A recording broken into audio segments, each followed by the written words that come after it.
What's good, Commanders fans? So it looks like we got some positive news, and there were some roster moves that were made yesterday. The news came out at about 4:30 yesterday, which was kind of a weird time during the day, kind of late in the day, like early evening or late afternoon, early evening, while the day was winding down. So I just wasn't able I was not able to get a video out to you guys. But per this, there was a show that Dan Quinn was on. He was on a radio show. He was on Moving the Chains podcast, and he said that Deebo Samuel and Terry McLaurin will be fully practicing this week. So that is huge news, man. That is huge news. Also, John Kahn tweeted out, he said Terry McLaurin and Deebo Samuel are on track to practice this week. Commanders coach Dan Quinn told Jim Miller and Pat Kerwin on Sirius XM radio today. John Kahn tweeted out, said McLaurin quad was very close to being ready last week, so that makes sense. Samuel missed last week with a bruised heel. So Deebo Samuel and Terry McLaurin looks like they're going to be back this week. Now, I'm not going to get my hopes up because we heard similar stuff like this last week. But if he said fully practicing and not just limited or on the side field or anything like that, that means they legitimately have a good chance to play, or that they will play on Monday night. The biggest question is Jaden Daniels. Now, excuse me, they could be out there with Marcus Mariota, which is not terrible. Marcus Mariota is the best backup in the NFL, in my opinion, if not the best, at least top 3, which is not saying a lot, but I think he's the best backup in the NFL. I mean, he had a good game against the Falcons. He had a good game against the Raiders. And if at least you have your weapons out there, we probably will not beat the Chiefs, but at least you can have a respectable game if you have Deebo being able to do the jet sweeps and the yak ability that he provides and just getting open over the middle of the field. And, of course, you have your wide receiver 1 and Terry McLaurin getting open, and you can run the ball much better because they're not going to load up on the box. And then Marcus can do his RPOs where it is what it is. He's just better at doing the RPOs. He's not the better player, obviously, but he is better at doing the RPOs, like sticking it in faking it to Bill or faking it to C-Rod, whoever, McNichols, faking it to them, and then just shooting out of a cannon and running down the field for like 20, 30 yards. Like he did that against the Raiders. He did that against the Cowboys on 4th and 1. And he did it against the last year against the Cowboys. And then he did it, he had a nice run against the Cowboys again before he threw the pick 6. So, you know, the run game should be better against the Chiefs. I know the Chiefs have a really, really good defense. What's the Chiefs? Because I might just get their preview out the way too, kind of like the Cowboys preview last week. I'm just curious to see how much the Chiefs are giving up on the ground here per game. They're ranked 15, so they're like middle in the pack.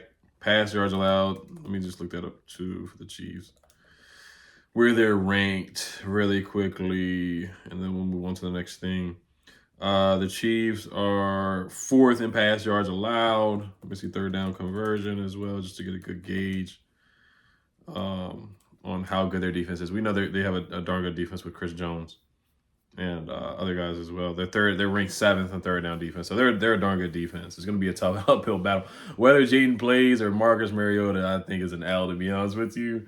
Just keeping it real on the road, but it is nice to have your receivers back, and then Luke can go back to being wide receiver 4 or 5, and then Jalen Lane can go back to being wide receiver 4. And then you have Robbie Chosen, who looked darn good. He looked darn good. I know I don't want to hype up just having 4 catches, but every catch he made was a tough catch, man. He made some tough contested catches, and he wasn't, no knock on body catching, but every catch was really just like having his hands out and ready to catch the football, which was nice to see from Robbie Chosen. And he calls a pass interference too, which is basically what Noah Brown does. It's nothing really, really different there. So that's good to see that as well. I do kind of want to talk about Tyler Lockett a little bit, and what's the other guy's name? Ray McLeod a little bit. I may make a separate video about those guys tomorrow because there's just really nothing really going on. I mean, today's Wednesday, right? Tomorrow's like the first injury report, so we'll really get a gauge on how Terry and Deebo are doing, if they're full DMPs or not, or if they're limited or whatever. But Robbie Chosen had 4 catches for 36 yards. He had a 13-yard catch, calls a pass interference, and then he should have gotten another pass interference call in the end zone. So he can run, man. He's been able to run since forever. So he's just been a speed demon. So, but all right, let's get a quick word from today's sponsor, Sleeper, and let's get back into the video. What's good, Commanders fans? Just want to give a quick shout out to today's sponsor, Sleeper.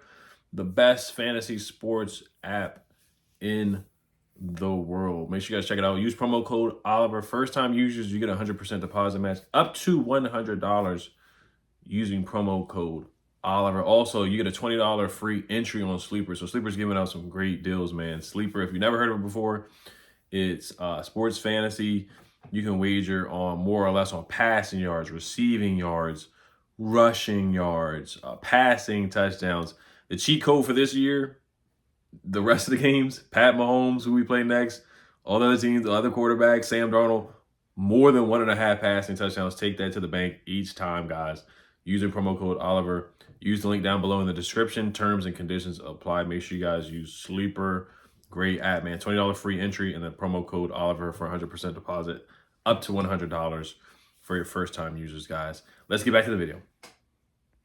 Shout out to today's sponsor, Sleeper. Like I said, man, they had not put the lines out for the Chiefs game on Monday night because it's just, it's the further game. It's just further out. But whenever they put up Pat Mahomes, more or less 1.5 passing touchdowns, I got to take it to the bank. I mean, Dak had 3 passing touchdowns. Jordan Love had 2 passing touchdowns. Geno Smith had 3 passing touchdowns when we played against him. Who else? Justin Herbert didn't have any, but I think Caleb had 2. Did Caleb have 2 when we played the Bears? The point is that take the quarterback to whoever we play against. Take them to have at least 2. Caleb only had 1, but Caleb, he's mediocre in my opinion anyway. But anytime we play a decent or a solid quarterback, take more than 1.5 passing touchdowns. Russell Wilson didn't have any passing touchdowns. He's just awful right now when we play the Giants. But the cheat code on Sleeper is to take more than 1.5 passing touchdowns. Take it to the bank. Pat Mahomes, take that. Sam Darnold the week after, take that. Take that. All right. So I kind of wanted to do duds and duds. But I will just say that Tyler Lockett and Ray-Ray McLeod are available receivers. They both got released. They both kind of asked to be released. I think Ray-Ray McLeod just didn't show up to practice or something like that. He was malcontent and just they cut him, kind of like C.J. Gardner-Johnson. Not as bad. He's not like a locker room problem as much as C.J. Gardner-Johnson, I would say, or Deontay Johnson. I don't know what's up with the Johnsons.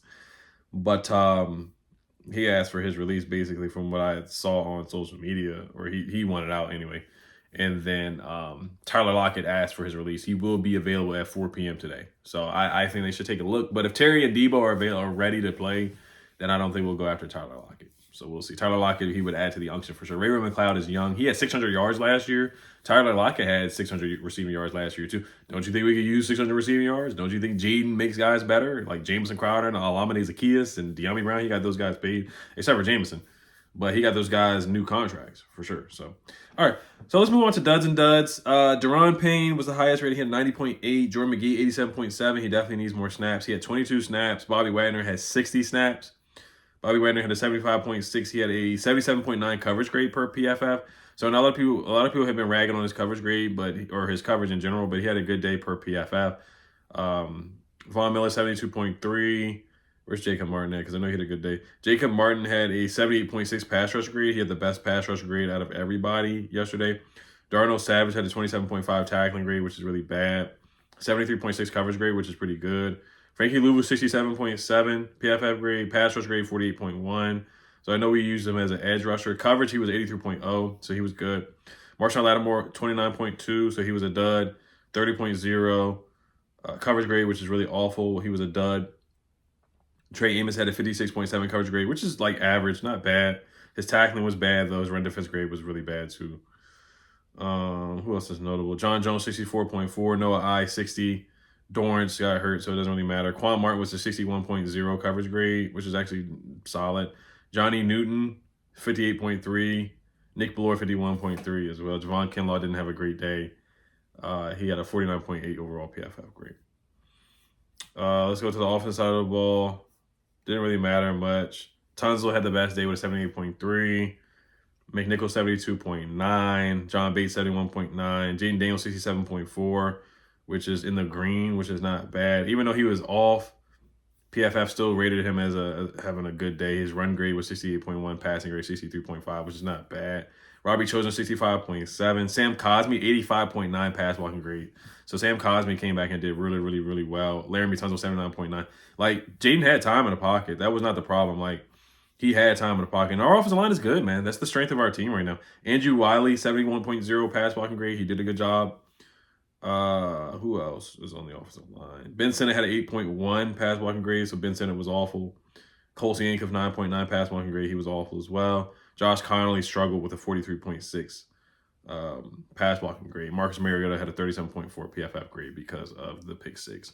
So Connolly was bad per PFF, so he's got to pick it up. Biotis was good, 68.8 PFF grade. So everybody on the offensive line was good except for Josh Connolly. And Chris Paul had a 67.5 PFF grade. Our run blocking grade was pretty bad across the board for the most part. Connolly was a 56.2. Laramie Tunsil did a good job with a 73 because people have been giving Laramie Tunsil a hard time for whatever reason, but he's been good, man. Every game, he's graded out really, really, really well. Sam Cosmi with a 53.5, which is not great. Run block grade. Biotis with a 60.1. We got beat up front on the run game, but I mean, they stacked the box. So Chris Paul with a 44.6 PFF grade, run blocking grade. So those are all the notable guys for the most part. Josh Connolly didn't have his best day. Rookie growing pains up and down all year for the most part.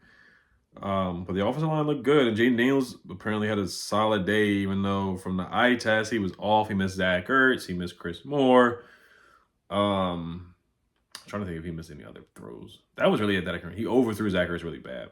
Overthrew him really bad. He underthrew Chris Moore on one play, too. So there's only 2 throws that I can remember that were definitely on Jaden Daniels. But other than that, you guys let me know if there was anything else that you guys noticed out there. All right, you guys. As always, you guys let me know what you guys think. Hello, Commanders. Peace.